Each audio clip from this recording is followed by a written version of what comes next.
ஒரு மொழி உணர்வு படத்தை மொழி உணர்வே இல்லாதவர் இயக்கினால் எப்படி இருக்கும்? அதுதான் பராசக்தி.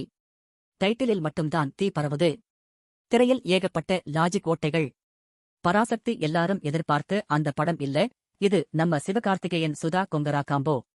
60களின் மொழி போராட்டத்தை எடுக்கப் போயி ஏதோ ஸ்கூல் டிராமா லெவலுக்கு அட்டைப்பட்டி செட்ல எடுத்திருக்காங்க.